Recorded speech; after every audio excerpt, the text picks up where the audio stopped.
বাসায় কেউ আছেন? জি আছি। কোনো সমস্যা ভাই? না, কোনো সমস্যা না। হিজ মহাজন, আমি হেয়ার ম্যানেজার। মানে হেয়ার একটা প্রতিষ্ঠান আছে পটুয়াখালী জেলার সবচেয়ে বড় সুনামধন্য ব্যবসায়ী। আচ্ছা, আমি হেয়ার ম্যানেজারই দায়িত্বটা পালন করতেছি দীর্ঘ 40 বছর যাবত। এখন আপনার কাছে আসছি, এখন আপনি টাকা দেবেন না চাল দেবেন? এটা কিসের ব্যবসা? এটাকে বলে রাজকীয় ব্যবসা, এটাকে বলে চালান ছাড়া ব্যবসা, এটাকে বলে ভিক্ষাও বলতে পারেন, খরাতিও বলতে পারেন, জাকাতীয় ব্যবসাও বলতে পারেন, এবং আপনার সব হইবে এই ব্যবসা যদি আপনি দান করেন। এখন আপনি এই ব্যবসায়ীকে চাইলে চাল দিয়েও বিদায় দিতে পারেন, চাইলে টাকা দিয়েও বিদায় দিতে পারেন। ঘরে যে মাল সামগ্রী আছে যা কিছুই দেন, ডিম, চাল, আমরা সব কিছুই নেই। আমাদের ব্যবসায় সব চলে। আমি তো জুতা দিয়ে বাড়ি দিম।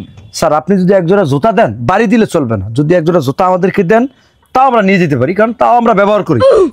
বেশি কথা দরকার নেই, আমার আরেকবারই করতেই বলে কালেকশন। স্যার থামেন, কিছু না কিছু নিয়ে একটু যাইতে হইবে এই বাসাতে, ডাইরেক্ট চলে গেল তো হইবে না।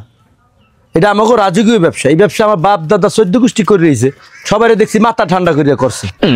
তা আপনি স্যার কেন রাগ হয়ে যান? তাড়াতাড়ি খয়াত মেরে দে দেখি।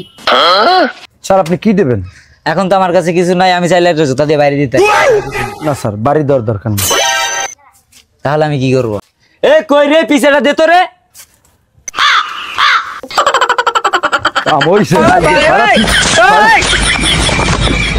শালারা খরাতি নামের ব্যবসা শুরু করে দিয়েছে। শালারা আহিস আবার, শালারা অনেক খারাপ। খরাতি নামের ব্যবসা শুরু করে দিয়েছে শালারা।